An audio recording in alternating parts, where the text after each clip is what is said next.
many people maybe they still have a Starlink, but they afraid to use it because the sentence of execution they will have.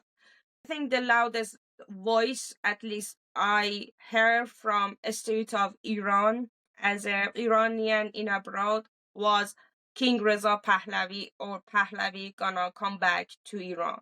I think the world has become a bit desensitized to the idea of Iranians protesting in the streets. But what's different now compared to then? I have only one vote to put in the box.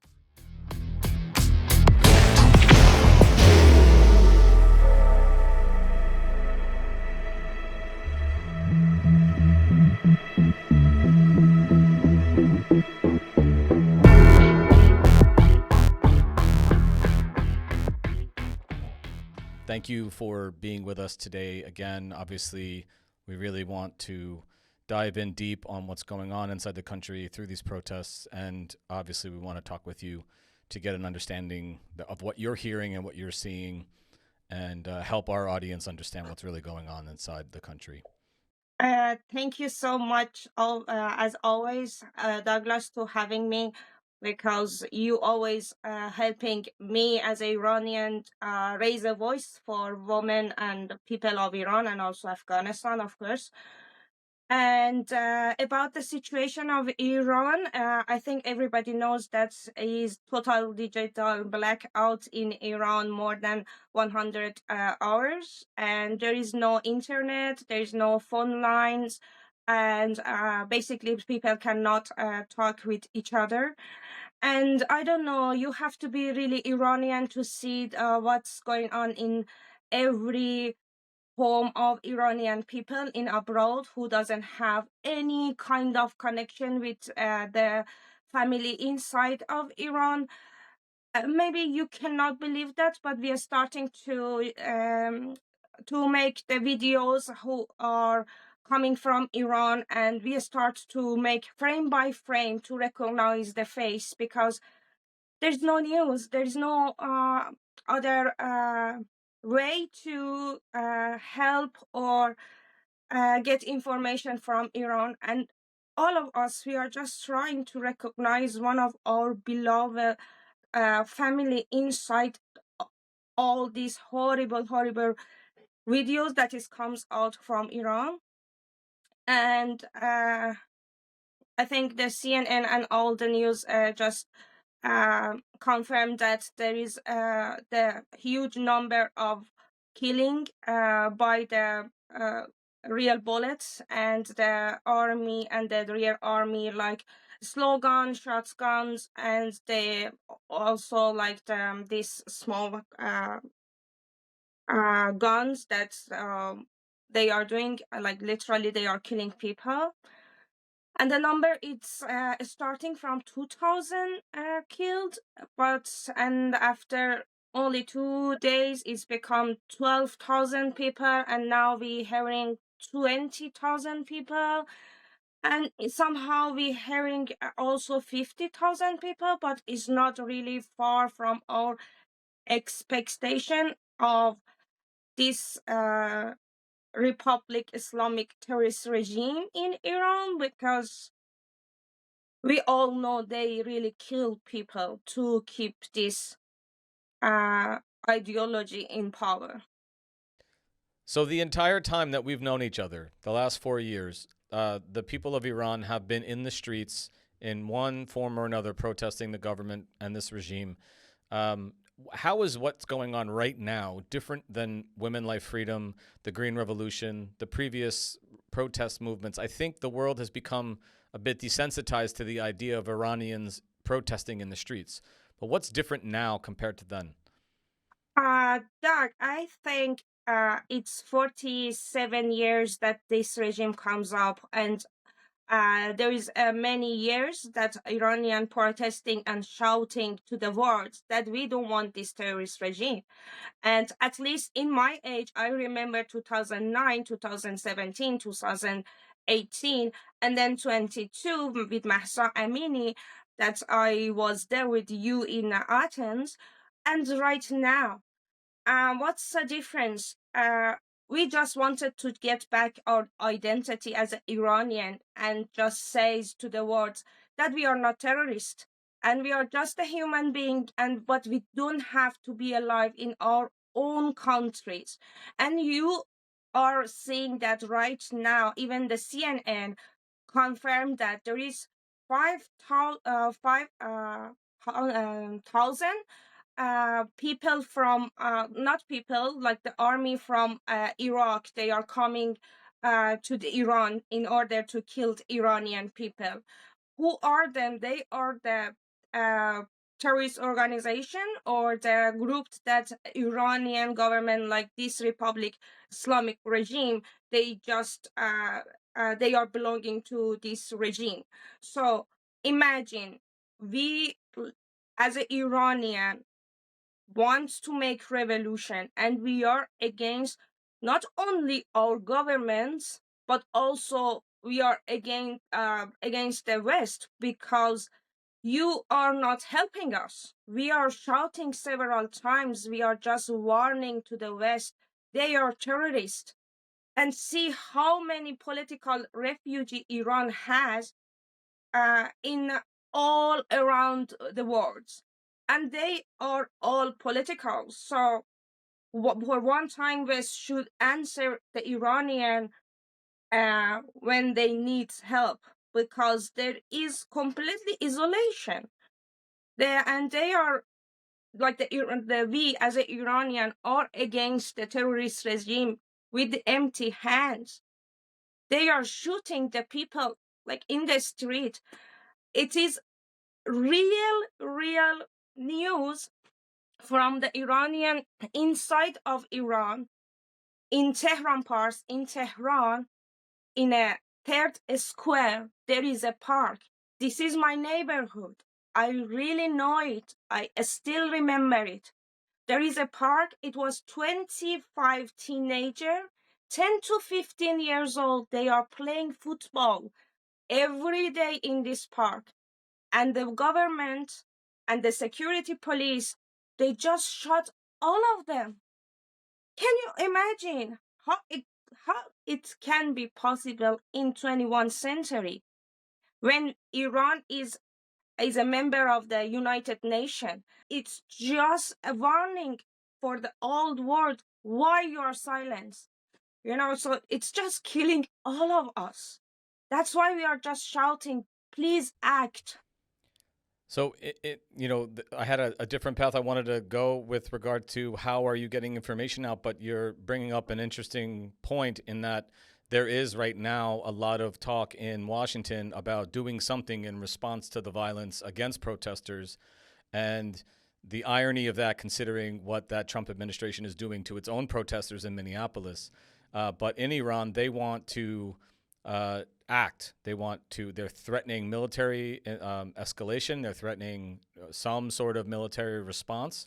And also with particular high profile cases where executions of protesters were apparently scheduled. And so what does the average Iranian think is going to happen with regard to the Trump administration or the American military doing something in response to these protests? Doug, to be honest, all Iranian, even who calls for asking help from President Trump, we all know this is the revolution of Iranian, and this is the something. If we want to change anything in our country, we have to fight, and we all know we are all in the street shouting and fighting. But right now, when the Iranian doesn't have a signal to the world, how they supposed to have help? And also on the other side, we all know we have to fight for ourselves and not asking from the other country to help us to make us to be survive. But to be honest, we have trust on America and Israel more than the Islamic Republic regime. We have 12 real war with Israel, but the Israel killed 1,060 something 100 people, and they are more the army of like the IRGC. and the scientists who are involved in a nuclear bomb. But what the Iranian regime did, 20,000 killed in the streets of Iran without no support. So at least all the human rights, law, and rules says these people needs help. And the President Trump was the only one that uh, calling us and says that I am supporting you. But of course, he's a president of the America, the superpower of the world. And of course, we all know he's businessman too. So of course, he's coming to help Iranian, not because he loves Iranian people or Iran. He's coming for some kind of benefits. But what kind of benefits is more value than the blood of Iranian people in the street? You know what I mean? That's why it is the only way to communicate to the West, because Iran is blackout for 47 years. Is like half of the century. So we really want to have connection with the world. Or maybe this is the revolution and this is the new life for the new generation. Who knows? But at least we know we need help, and we want to be alive, and we want to be free, and we want to have and see Iran is free and a peaceful Iran. If America would do something militarily, do you feel that there are any Iranians who would see this as an invasion? Would this be something that would potentially turn, be like the country's being invaded, so therefore we need to defend against the Americans? Do you think that it would actually destabilize the situation even further if America were to get involved militarily?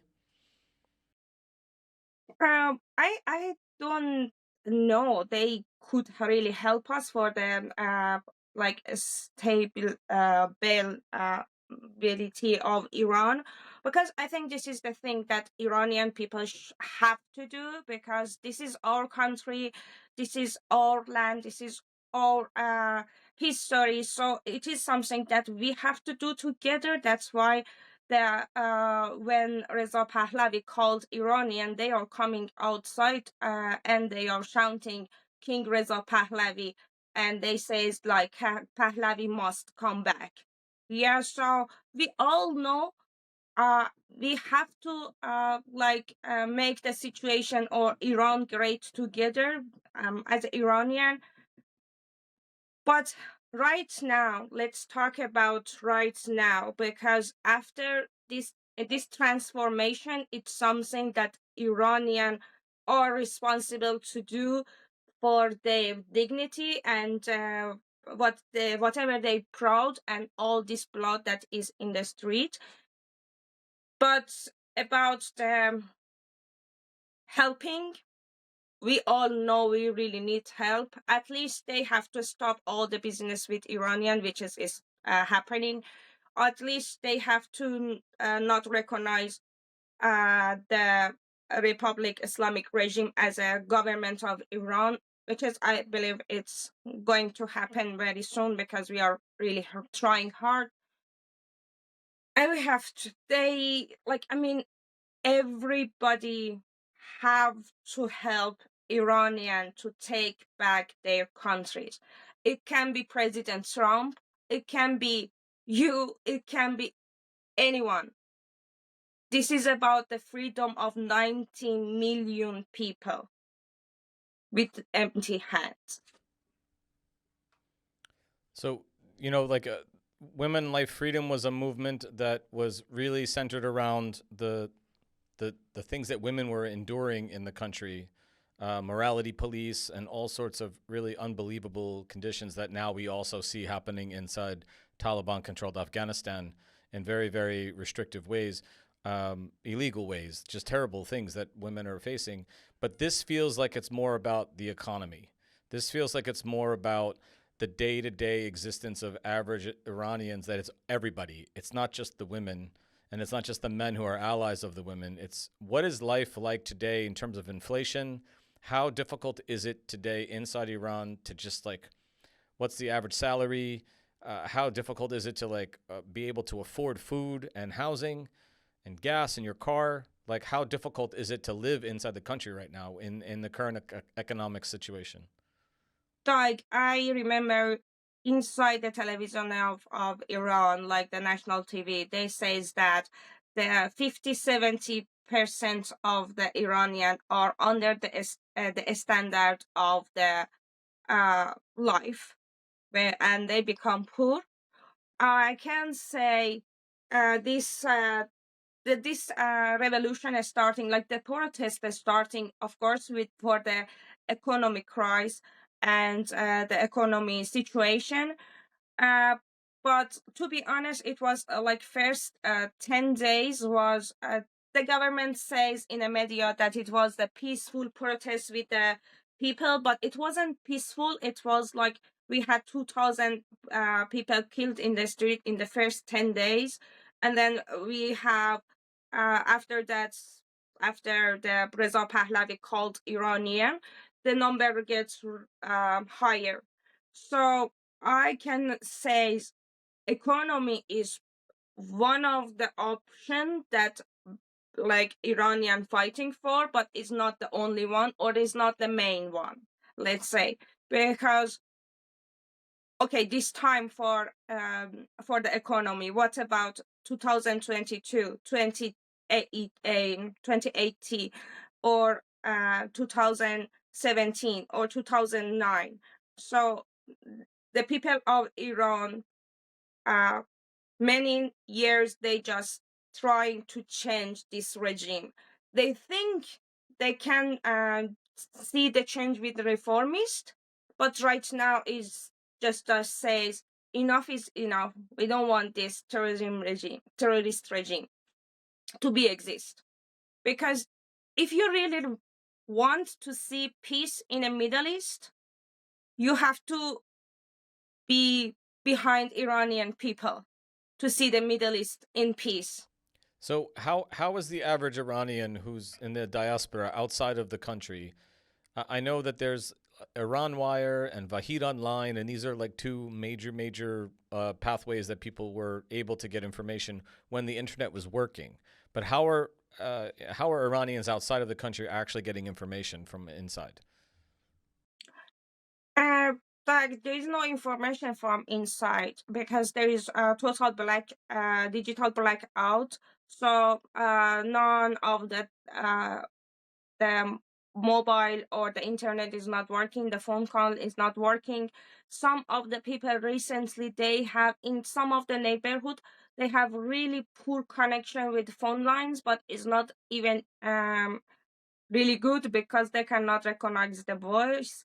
And but honestly, it's about a Starlink. Who has a Starlink, they can like communicate with outside. But if the government understand that you have a Starlink, you are sentenced to execution.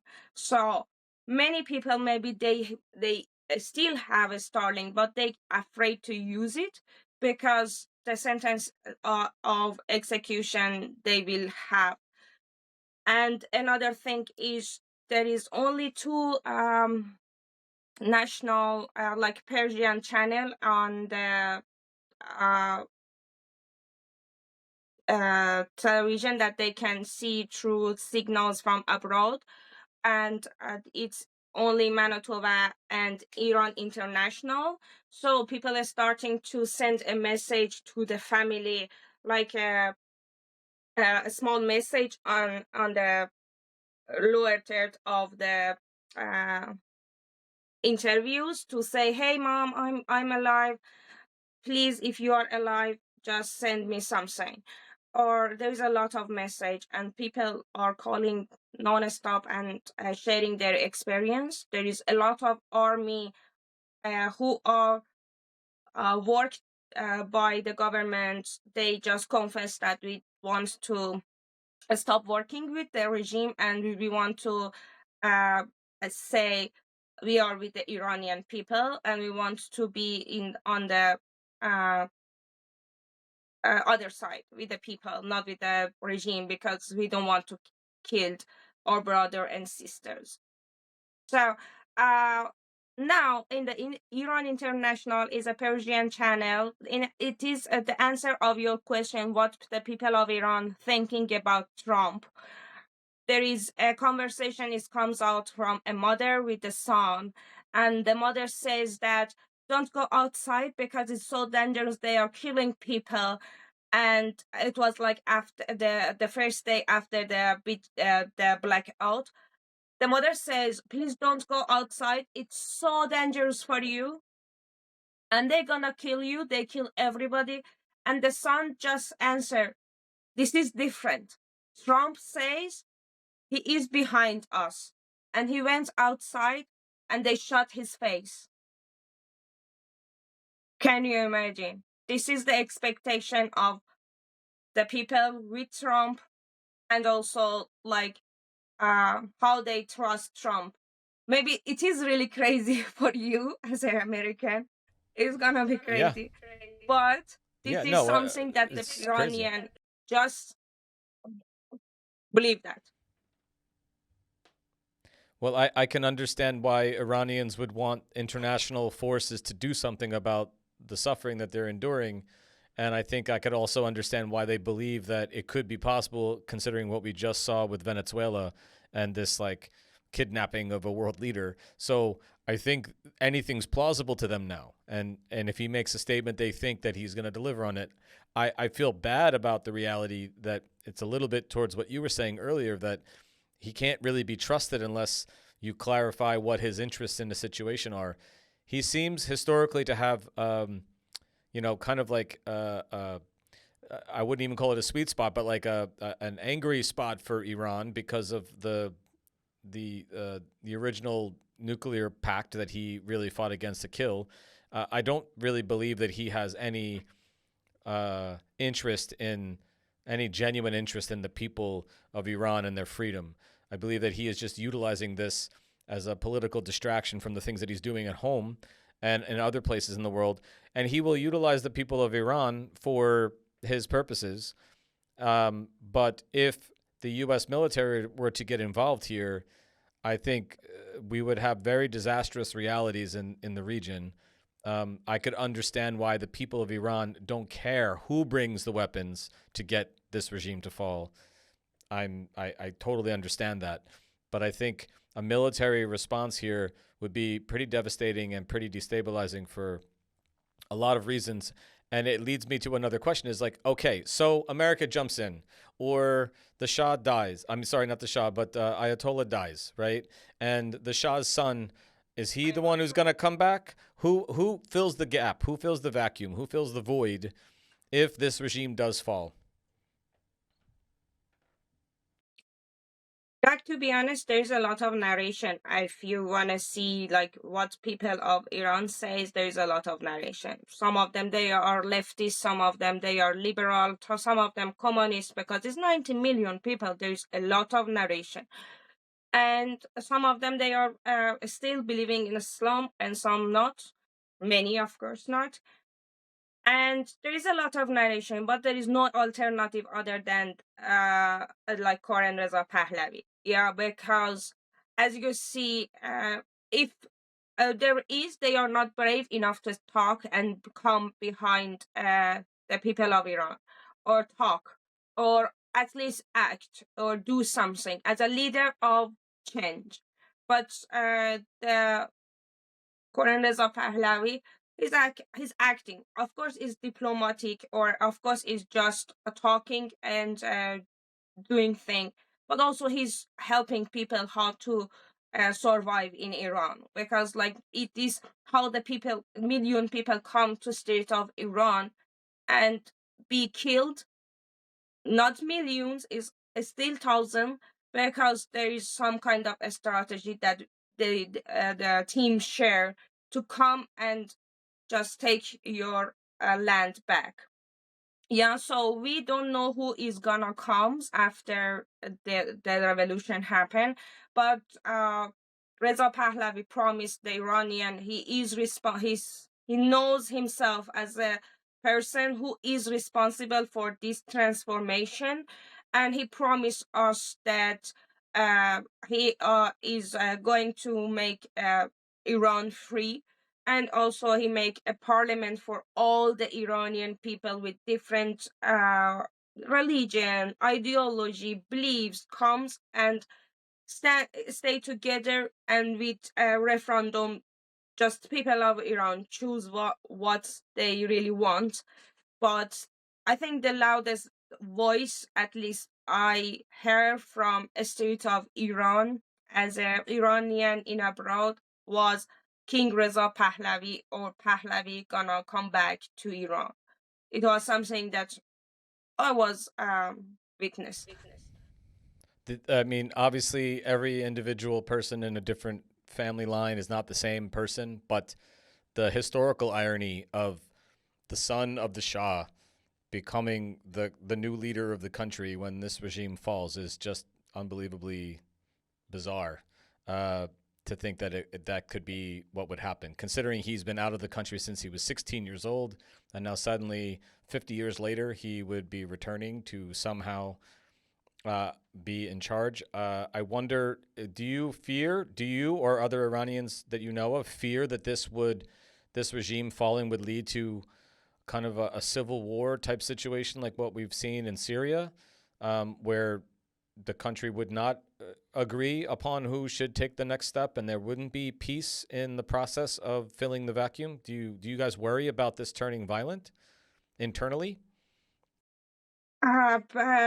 Doug, we have really bad teachers to destroy our culture and our identity and our history. Yeah, so 47 years they are teaching us to be racist, to be against each other, to be separate from each other, and to not talking in Farsi, our mother tongue, like the nation language.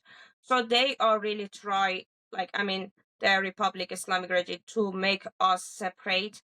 But as you see, all of us shows to the world that we are united.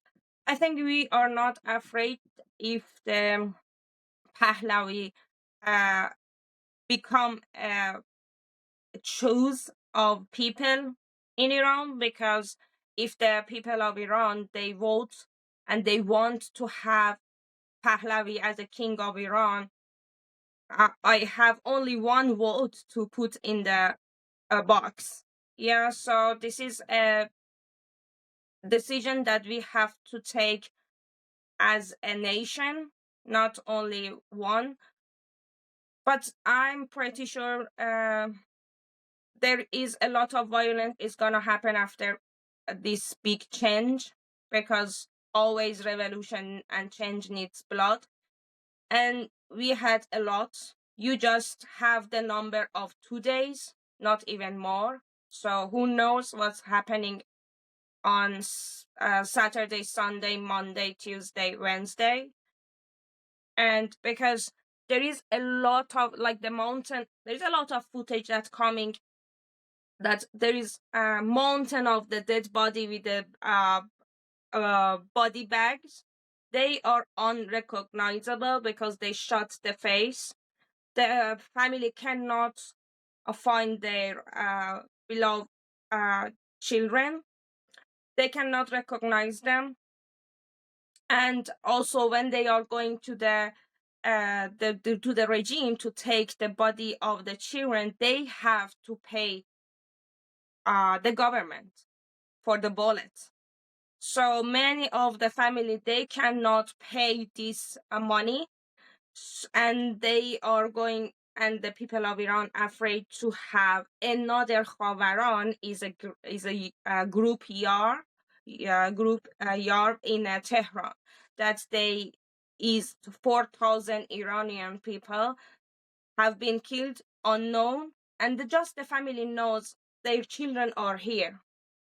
So now the people of Iran are starting to stealing their dead body or the people inside the hospital in order to skip their body. At least they cannot, like, the they cannot go to the surgery. At least there is a two hospital, Farabi and Sina. They had like tear gas attack because they are helping the protester who was really injured or who had been shot with the eye.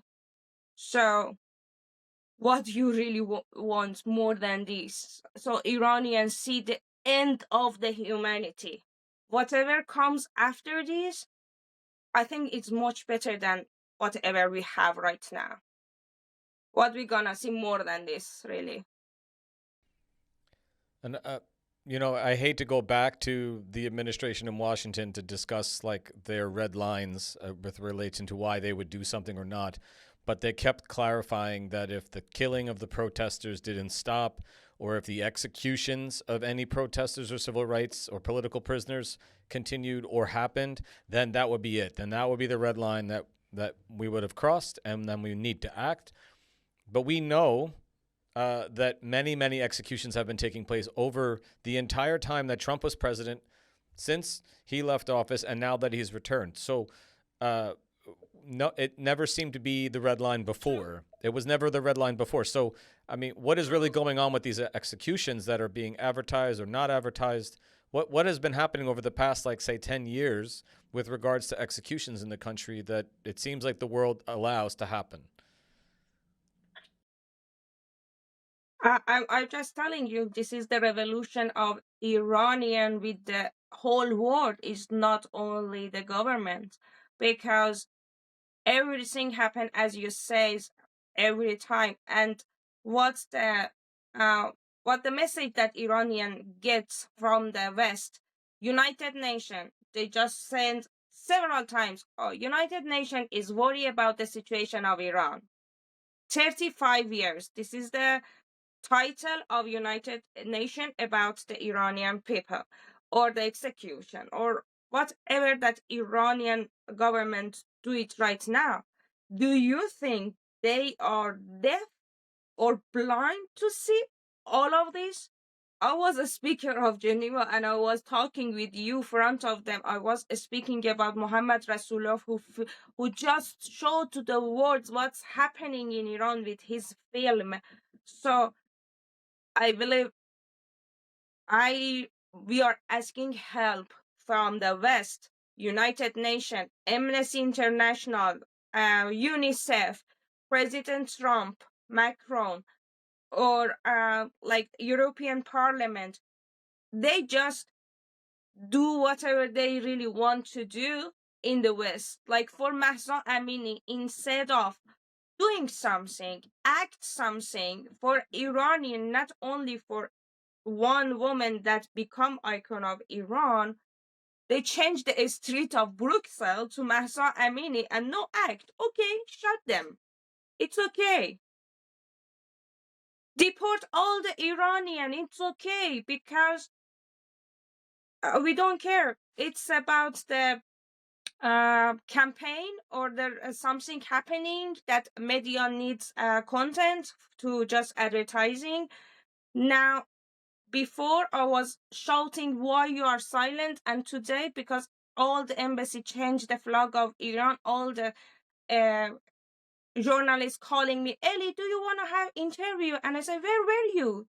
2 days, 3 days ago, because I just speaking about it in my Instagram. Why you are silent?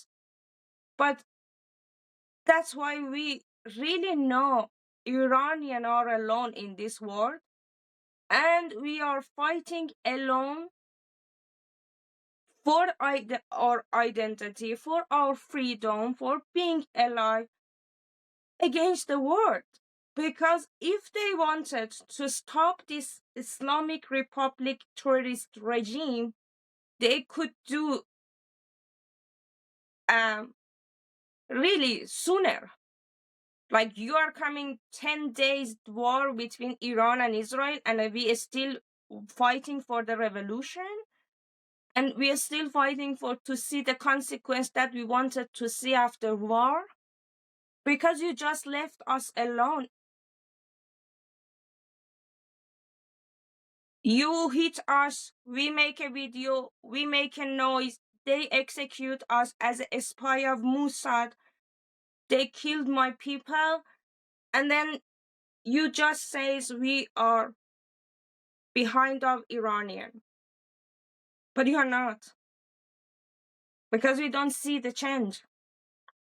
And let's be clear, I really want to make something really clear here, because I think this is the only time that I can talk about it. Now you are seeing the Iranian people flying they are taking the fly of Israel. Let's be clear, we have million Jewish Iranian that they have been killed by the Iranian government, Iranian Republic Islamic regime. They are Jewish Iranian. They have been in Iran for thousand years. And if we are talking about people, we are talking also about the people of Israel who are Iranian.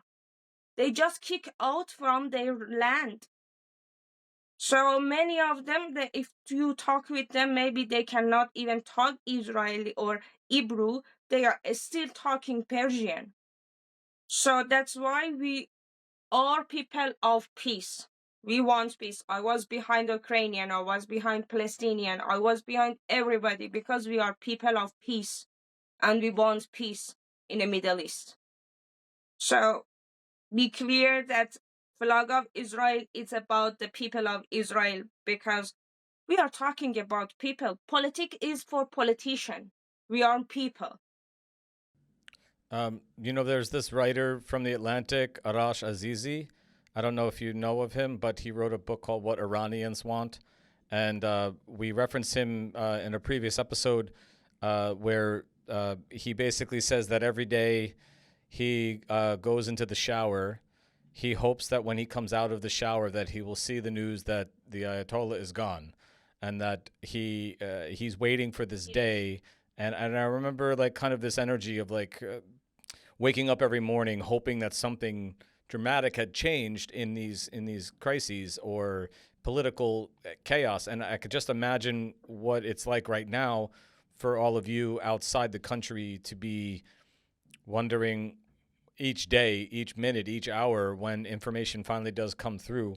I can't really understand what it must be like for all of you to be looking at the news or thinking about what may be changing every day. No, not really. You cannot understand what we are going through, like emotionally, or we really traumatized. Imagine we are like watching the dead body frame by frame to recognize our family or someone that we at least know to understand we lose someone, because who knows? This is 50,000 people killed. 10,000 people have been shot on the eye. So it's going to your place door by door. So we all know we have to wait for a really huge darkness and sadness and trauma. And we all know we lose many members of our family. And still, I have to do makeup and then go to the work, fucking smile to the others, say hello. I don't want even to wake up. I want to see death. I don't want to see tomorrow. What's the value of tomorrow when I don't know my family or my sister or my cousin or my people are alive? Nobody knows. What is the value? Who really can understand what is digital blackout means? You really cannot understand because you never experience it. I was just thinking, if the internet never come back, I don't have the phone number of my homes after 10 years. I don't know where to call. I don't know how to find them. It's 10 years. They just changed the place. They just changed the number. I was fucking refugee on the way. So Ellie, we're just all we're able to do in this time is to try to provide a platform for people to, get information out, to try to share a personal connection and context of what's really unfolding and how it impacts you and the community, the diaspora overseas in a way. And we hope and pray that there is a day when you are able to go back to your home and to your former home, physical house. And we're with you until that day comes. Yes, like I remember we booked a ticket from New York to Tehran, so we're gonna make it together. Yeah, we will. Ellie, thank you so much for taking the time today. I know this is a difficult time. Thank you for speaking with us. And obviously this situation is unfolding, so as things change, we'll try to put out more information on our pages and our channels to try to keep people up to date on what's happening. So please keep sharing information with us as you find it, and I hope that the numbers that we're hearing that are wildly all over the place on the internet and on social media, and that we pray that the numbers are actually lower than we see, because these numbers are really terrifying.